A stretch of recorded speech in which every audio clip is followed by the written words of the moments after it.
So, my talk today is on synchronicity, and I just love, like, when Linda was reading the Daily Word, and I was like, well, that's like a synchronicity, because I'll be talking about that. Then I was thinking, wow, Daily Word always ends up, like, it's one of those, like, whoa, right?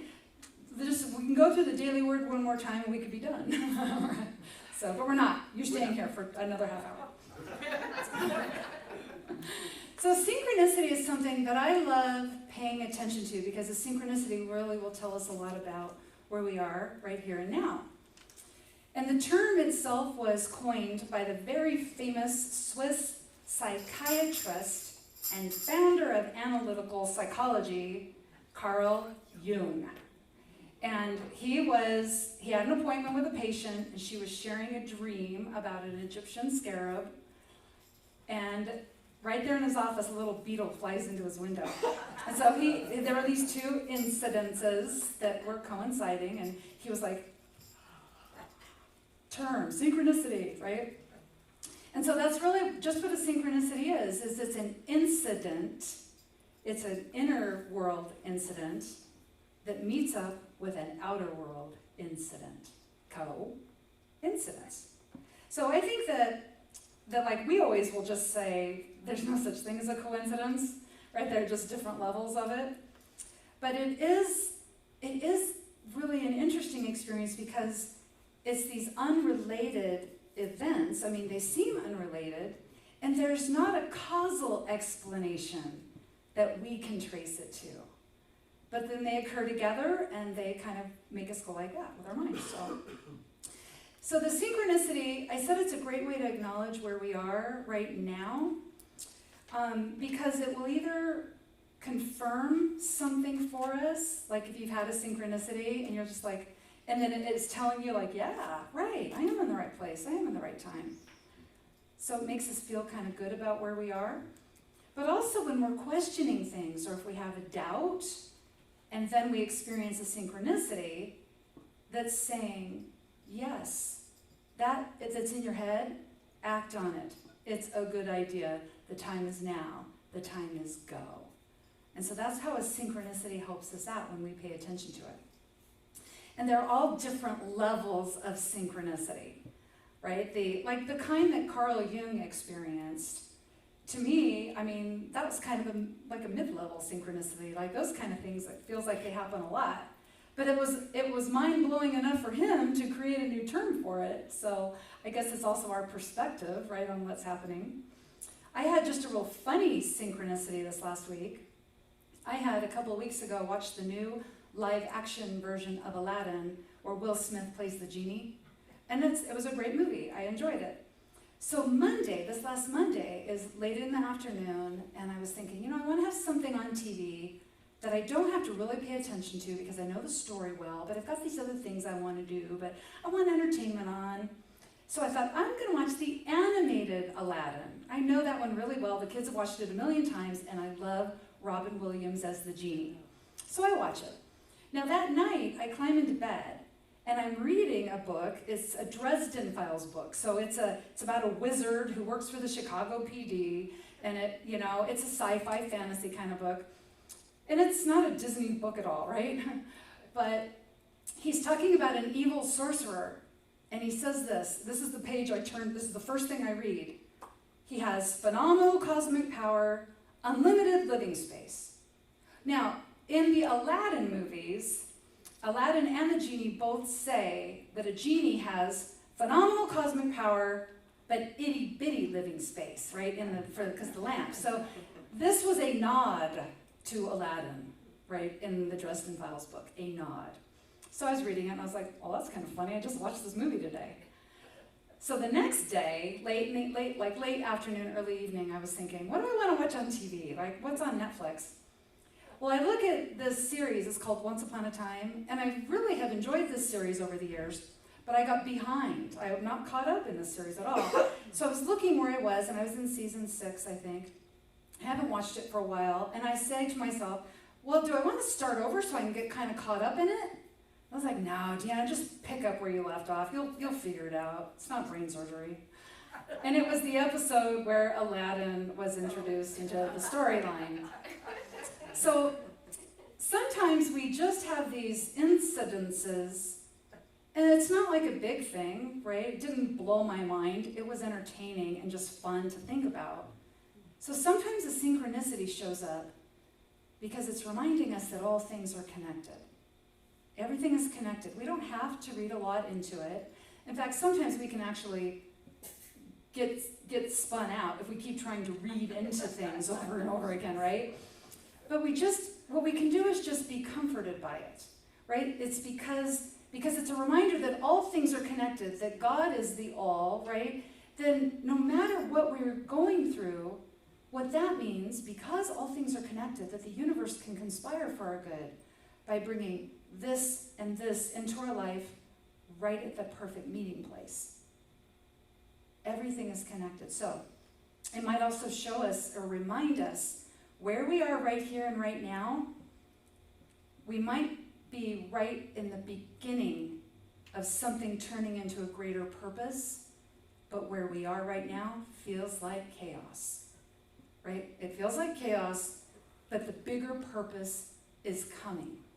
And so the synchronicity can remind us of that we're not alone. So you think about the synchronicity, it's a divine nod from the universe. It's a divine nod. It's saying, yes, you're on the right track. Good job. Yes, that thing you were thinking of, do that. Good job. Go now.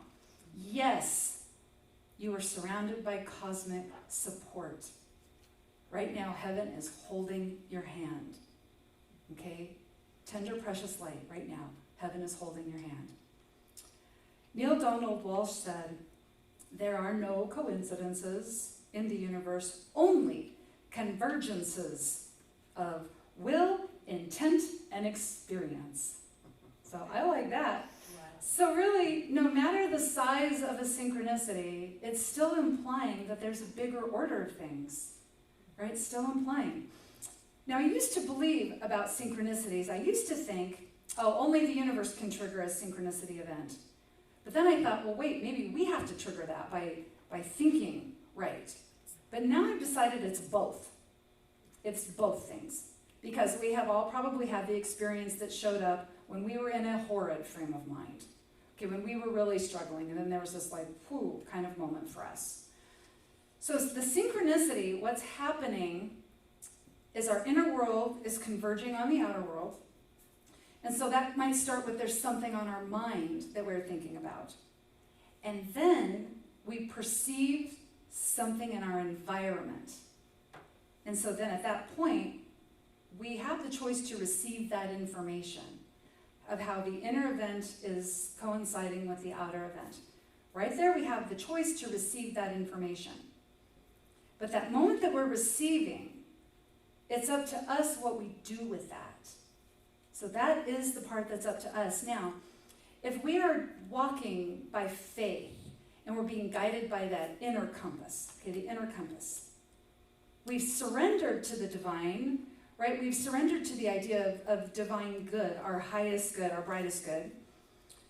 And so we will probably see that synchronicity and understand the relevance in our life. But if we are walking by sight, that's when we are walking using our outer compass.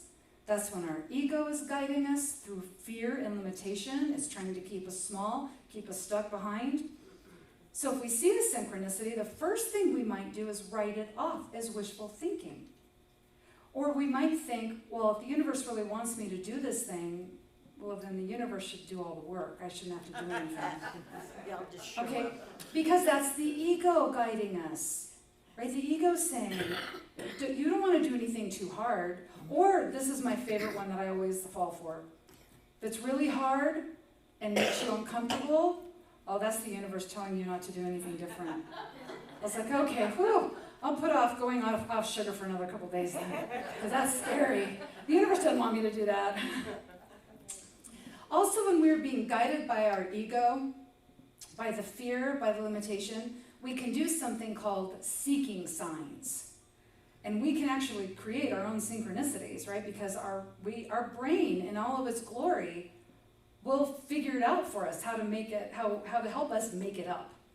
Like I remember one time when I was in a really limited frame of mind, I told myself, okay, if I see 444 on a license plate, it means yes. Okay, so I drove around for like 30 minutes and finally I saw 444 and I was like, okay, yes. Now really, like I love numbers and I think there are probably a lot of you guys that like to pay attention to numbers, right? And we all know, like between this end of town and the west end of Yucaipa, you can go down Yucaipa Boulevard, you can see 444 like 40 times between here and there, right? See, a sign or a synchronicity, when it's truly divinely orchestrated, it surprises us. It surprises us, okay? Because it's a divine force that no causal explanation can be pinpointed, right? That is a true synchronicity. So when we're walking by faith, it's easier to recognize a synchronicity. We will tend to trust in it and act on it, even if it's uncomfortable for us. We'll take action because our soul is designed for growth and goodness, which means occasionally getting out of the comfort zone, right? The good news about that is we go into out of the comfort zone, it's uncomfortable, but you know what? We turn that into the next comfort zone. So it's not like we have to be uncomfortable forever. We're just uncomfortable for a little while, right? So we are constantly expanding our comfort zone, so that's okay. But see, walking by faith really has like so many advantages for us because when we walk by faith, we have to keep reminding ourselves, God is all things, God is everything. That means every event, circumstance, everything that's ever been, everything that's yet to be, and that means me. I'm an expression of that. Let's do that. That means me. That means me. Okay, so walking by faith is actually extraordinarily empowering for us. So the Apostle Paul talks about some amazing experiences we can have in the book of Ephesians. He's sharing like the good that will come out of this idea of walking in faith. And so the first thing he says is that we get strengthened by a spirit. Now our soul, we are a soul with stamina, but we don't always recognize that because we might get stuck in limited, frail thinking, right? The ego likes to keep us frail and delicate, okay? But really, we are a soul with stamina. And so when we are walking by faith, we are strengthened by spirit. Okay, those are Paul's words right there. We are strengthened by spirit. Then he says the next thing is, then we have the understanding of the saints. Now, first I didn't like this one so much because I don't like always listening to the saints, like when Saint Teresa of Avila is like, thank you God for this disease, thank you for the sickness, right? And I'm just like, no, that's so scary. But see, what the saints, what they were actually doing that was so amazing is they were focusing on seeing God in all things, in all situations, in all events, right? In all people. Saint Teresa of Avila didn't go down that dark spiral of, why me? Why me? Why did this have to happen? Like, I know that spiral. I know that deep, dark rabbit hole that why me question can take us into. I know that. It is a dark, sad, scary place to go into that. So when we are walking by faith, we are strengthened by spirit, we get the understanding of the saints. All that is saying is that we stop focusing on our troubles. We stop focusing on that why question, which can never be answered. And then instead it puts us into solution mode. Because now we're seeing the divine present in all things. The saints saw God everywhere present. So when we see God as everywhere present, that means, well, even this situation or this event or these people or this group or the physical thing, God is present in that. I wonder how God will do its work today. I wonder how God will appear today. And then sometimes what happens is we get a synchronicity telling us, this is how it's going to happen. This is what's going to be. So Paul goes on to say then that we'll know the love that surpasses all understanding. That love is the big cosmic love, a force whose sweep is irresistible, whose divine urge is to express itself through all of its creations. That's the expansion of good through each and every one of us. That is how the universe is expanding. When we talk about an expanding universe, it is God, it is love, the big cosmic force of love expanding through us, for us, as us. And then when we sit in that love, we just get to abide in it and be awestruck by that love without having to really understand what's going on, right? We just sit in it and allow it. And then what happens is that works through us, for us, as us, gets to do more for us than any person can do. It can do more for us than we can think, or we can ask, or we can imagine. So when we are doing this, this is abiding in love. This is what it means to abide in love, is to do all these things. Remember, God is everywhere present. Remember, we are an extension of that. Focus on God, the good source, the substance that's everywhere present, and how it works through us. Now, there's that within us that is unleashed to exceed our expectations. Right? That thing, the one thing that can exceed our expectations is how God expands through us, how good expands through us. So we're tuning into all of that. That's what we're doing. We're tuning into all of that. And that means that we're surrendering to the activity of the divine in our lives. That's really what that idea of surrender means. I know I was raised to think surrender, like we were talking about this a little yesterday in book club, to surrender means to give up all comforts and never get to do anything fun again and be cold and not have a blanket. That's what it was to surrender to divine will. But to surrender to divine will is to surrender to divine activity in our life. To surrender to the good that's available to us. Because Source wants to expand itself through us. And it expands through good, bringing good, which means good. The good gets to expand through us. So why wouldn't we want to surrender to the divine? Why wouldn't we want to? Right? Why wouldn't we want to walk by faith? I mean, doesn't it sound good to be a soul with stamina? Doesn't that sound good? Doesn't it sound good to have the understanding of the saints and see God as everywhere present and always be in solution mode and excitement mode and it's like expanding the good mode? Doesn't it sound like a good idea to just be awe-struck by this big cosmic love that has a sweep whose force is irresistible? Doesn't that sound good? Yes. Or doesn't it sound good to just allow something to do more for you than what you can imagine? Yes. To exceed all your expectations? Yes. I say yes. I say yes. Yes. All right? So when we do this, this changes how we perceive the synchronicities that happen in our lives. That's what happens. It changes how we see it. We allow them to help us. We move with the energy of that synchronicity. So King Solomon had some very good tips. He had some very good tips in the book of Proverbs, and he's credited with most of the books of Proverbs. But he says, seek spiritual understanding as diligently as you'd seek after treasure. To seek spiritual understanding. This means with commitment. Be committed. And then he also says, keep your heart with diligence, because out of it are all the issues of life. So keep our heart with diligence. So this is, again, commitment. Commitment. Now, some of the translations of the Bible say, guard your heart. But that leads to the implication that the heart is frail. The heart is not frail. You are a soul with stamina. So we keep the heart with diligence to keep on track. Where are we keeping our thoughts? Do we have yes, yes, yes going through our head? That's keeping our heart with diligence.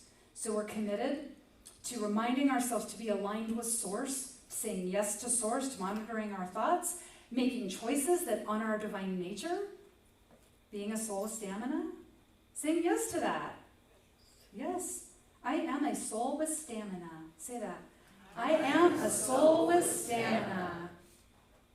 In Romans 8:28, Paul goes on to say, and we know those who love God are helped by him and everything for good. Right? So those who love God. This is abiding in love. This is a paying attention. This is walking the walk of all the stuff we talk about here. That's loving God. Okay, it's not like, I love you, Daddy, thanks. Okay, not that kind of love.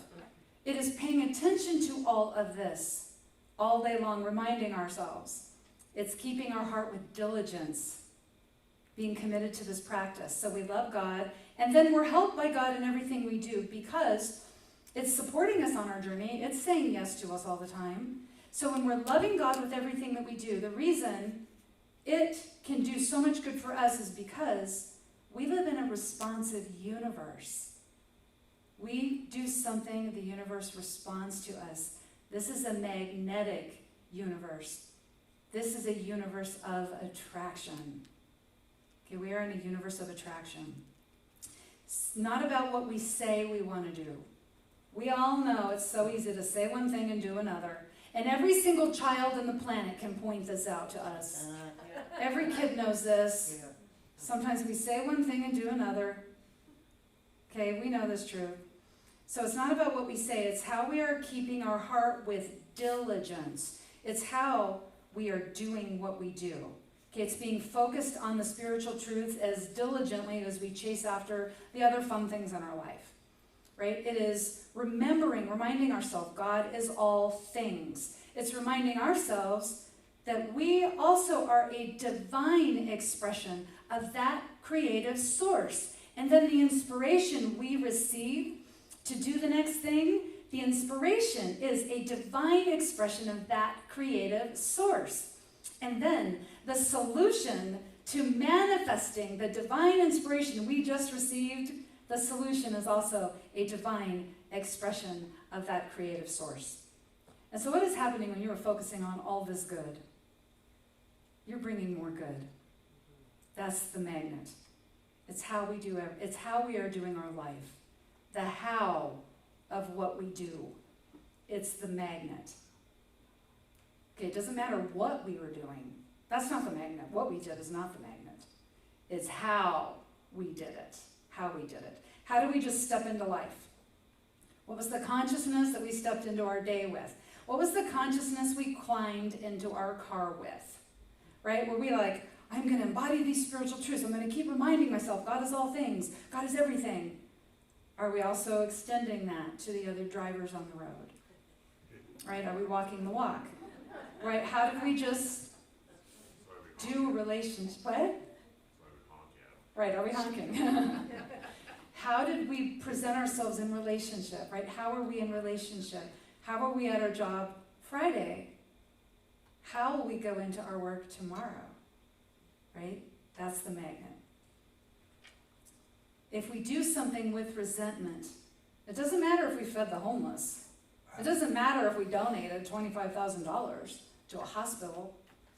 If we did it with resentment, that's the magnet right there, is the resentment, which draws to us more experiences where we can feel resentful. How did we just do a good deed for somebody? How did we do that? Did we do that with love or resentment or obligation? Right? If we experience victimization, we are creating another instance to experience victimization. But if we did something with joy, if we did something with love, if we did something with the intent to shine our light as bright as we could in that moment, that's how we are showing up. That's how. So we are creating more opportunities to experience more of that. And that's what feels good. So it's loving God and it's being in this allness. This is the actual remedy for any suffering or chaos we experience. That's the remedy. Like just abiding in all that. So Ralph Waldo Emerson then, he gives us like one more thing we can do. Right? We're loving God with all that we can. We're keeping our heart with diligence. Now Ralph Waldo Emerson says, once you make a decision, the universe conspires to make it happen. Right? So with diligence, how are we showing up in our life? We pay attention to that. We surrender to divine good, to be the channel for divine good, to create more experiences for the expression of good in our lives. But now we have to decide, what do we want to create? What is it we want to put out there? Right? It could be, well, I want to create more peace and well-being in my life. Right? I want to create more peace and well-being. I've decided that's what I want. The universe responds. Right? I want to have deeper relationships. What would it take for me to have deeper relationships, to create deeper relationships? The universe says, I'll tell you how to get started. Okay, I want to live my purpose. All right, this is how we'll get started. And we just act on what it's shared with us. I want to move. I want a new job. I want to start a new career. I want to meet my soulmate. Okay, let's get started. It responds. The universe responds. And because all things are connected, the universe conspires with the all of creation to see what can be moved, right? To be at the right place at the right time for us, for our growth and our expansion. Now, also working with synchronicities, we will experience something else that is called a divine paradox. And the divine paradox is the blessing in disguise. Okay? Now, the way Jesus explains it, he says, for whoever exalts himself will be humbled, and he who humbles himself will be exalted. So that's the paradox right there. And if you look at that, this is about seeking attention and approval. Like, I'm seeking attention and approval. Well, eventually that is going to turn into an experience of humiliation because someone will not approve. Somebody is going to say, God, that was terrible. What were you thinking? And then where does that go? It goes right here, right? It shrinks us. So that's why he's saying it's important to be humble first. Now, being in a state of humility is very different from humiliation. Humiliation is being stabbed right here. It is pain that is so hard to recover from. But being in a state of humility is to be able to look at our life, okay, and think, like, maybe about, like, what we do, okay? I think about this, like, what we do. It's like somebody else could be doing this, but I get to do this. I get to do this. Okay, that is being in a state of humility, being grateful for where we are right here, right now, that we get to do something, that we get to shine our light, that we get to allow the good to flow through us, that we get to be of service to other people, and that being of service also brings the good into our own life and feeling good. Okay, that is being in humility. Okay, so other divine paradoxes may look like, I want to stay safe, so I'm going to choose safe, but safety equates to being stuck and feeling limited. Okay? The divine paradox is discomfort, right? Oh, this is uncomfortable, and this is scary, and I'm scared to do this, but I'm going to be courageous, and I'll say yes to it. It leads to growth. Okay, that is the divine paradox. To be in a moment of utter chaos, and it's the beginning seed of a big blessing in our life. Okay, I heard this about the butterfly. I only learned this in the last couple of years. When a caterpillar turns into a cocoon, goes into the cocoon, the caterpillar breaks down, totally breaks down into a new substance that creates a butterfly. And it sounds kind of odd, right? But think about in our own lives, that moment when it feels like everything broke down. And it's not going to feel like a blessing, okay? It's going to feel scary. But we don't see that blessing until it's transformed into the butterfly. That old broken down substance is becoming something new. So we're not going to see the blessing till later. So divine paradox can actually turn into a synchronicity story that you figure out took years, and when you share it with your friends, it takes you 20 minutes to tell it. Okay, a divine paradox turns into that. I had somebody ask me, when I started working here last year, somebody said, well, tell me how you did it. It just sounds really easy. And I'm like, okay. Well, back in 2012, and he was like, forget it, I don't want to work that hard. Okay? But see, for me, what I realized is my story from like 2012 to 2018, you would not believe how much I felt like I lost in my life. Like I lost a lot, and I did a lot of suffering. And it was my life breaking down into goo is what was happening. And I didn't realize until I was here, it was like, I had to break down what wouldn't grow into this butterfly. So that's why that particular synchronicity story, some of you have heard me tell it, it's a 20-minute story. It is. Okay, so these events in our lives, they're not random. They're not random. It's just another mechanism of cause and effect that's governed by the sacred. So it's on a cosmic level. We can't pinpoint anything there. So this is why we follow King Solomon's advice. We follow Paul's advice. We keep our heart with diligence. We keep to our path with diligence. We perceive our life through the eyes of our soul that has stamina. Perceive life through the eyes of a soul with stamina. Walk by faith. We're walking by faith. We're saying yes. Yes, I'm ready. I welcome the understanding of the saints, seeing God present in all things, allowing solutions to just pop up anywhere and surprise and delight me. to be awestruck in that big cosmic love. Like to just sit in that. It's like I don't have to analyze it. I'm just going to sit in it and let it do what it does through me, because I was designed for that big cosmic love to work through me. And just allow it to exceed your expectations. Right? That's what we're after. That's what we're allowing. When we surrender to Spirit, that's what we're allowing. The good, all the good. Right? Allowing our expectations to be exceeded. Now, come on, that's like a great thing, right? Like, can I get an amen? Like, amen, right? So we're allowing this because this is how we are creating heaven on earth. That's how we're doing it. So until next time, remember, you are the activity of spirit in a body. You are the heart and hands of soul in this world. You are a soul designed for growth and goodness. You are a soul designed to do all the stuff we talk about every single Sunday here. You're designed for it. Designed. And so it's going to feel really good when you start moving into it. Right? So in everything you do, you are blessed. And so it is. Amen. So it is. Thank you. All right.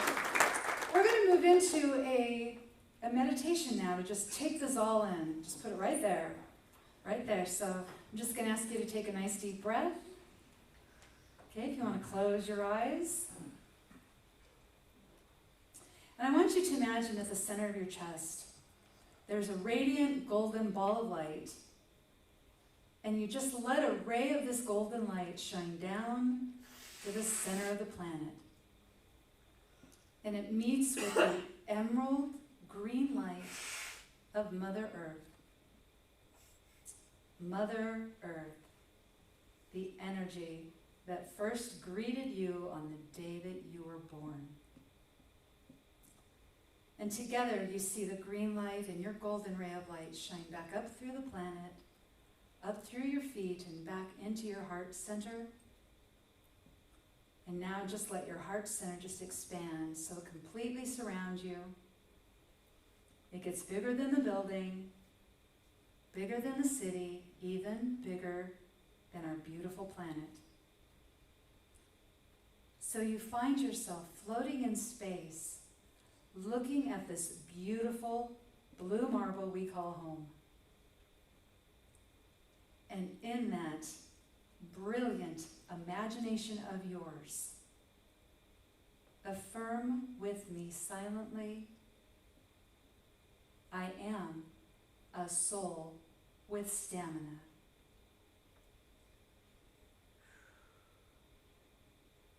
I accept the understanding of the saints.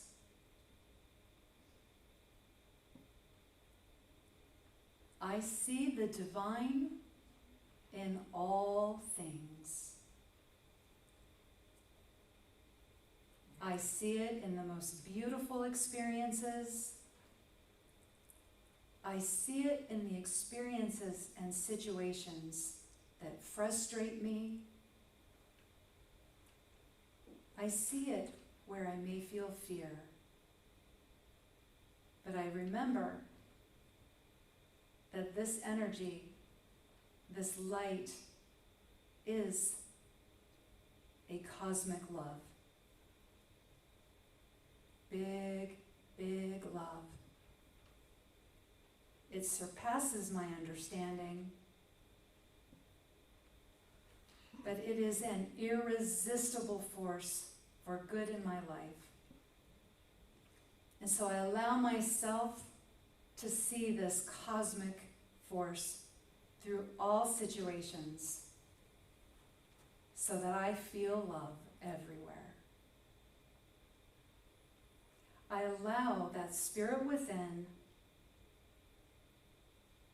to exceed my expectations, to bring a good bigger than I can imagine, to bring a love bigger than I can imagine.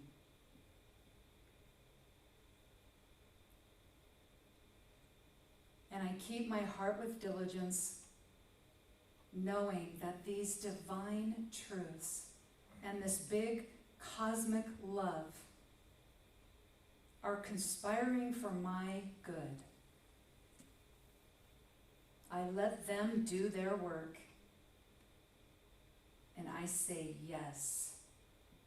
I say yes to love, yes to grace, yes to the goodness, yes to God, yes to Source, yes to my dreams, to my well-being, and to peace and joy in my life. I say yes. I say yes.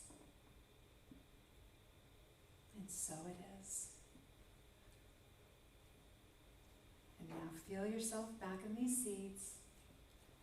Come all the way back into your body. Stretch, wiggle your toes, put a big smile on your face. Right, I want to call the Unity Band up here. We're going to wake you up with this song. Oh, that's what we're going to do. And I'll have the ushers come forward too.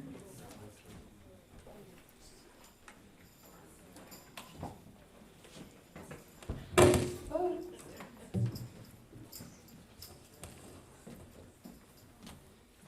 And right now we are going to bless the good that's working through this place. However that good is working through this place, and all the good ways that it works through this place, through each and every one of us. So together we say, divine love through me now blesses and multiplies all that I am, all that I have, all that I give, and all that I receive. All right, thank you.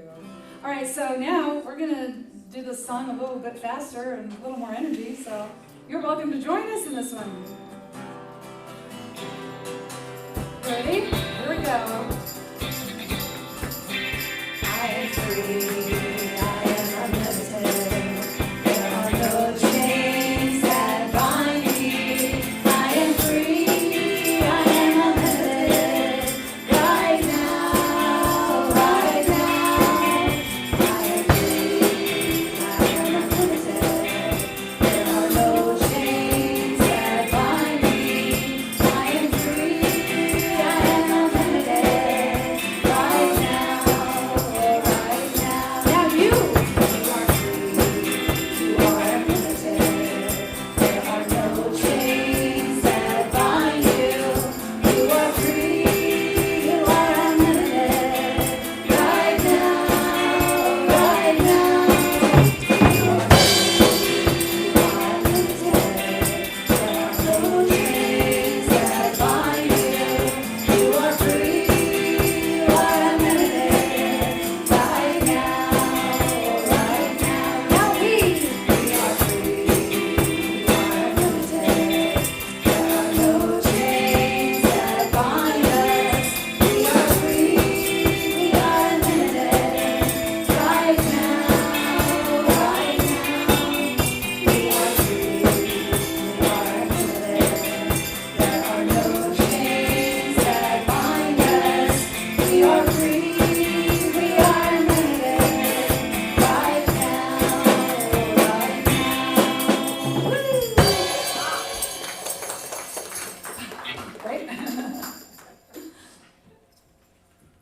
All right. Now we will bless the activity of that all, the creative substance, the greatest good. So we bless the gift and we bless the giver, knowing that as it works through us, it is working through our lives and into the community to do great good. And so it is. So it is. So it is. Amen. All right, I think our kids are in here now, right? Are they back? Here we go, yeah. So, you guys gonna tell us what you did in Sunday school today?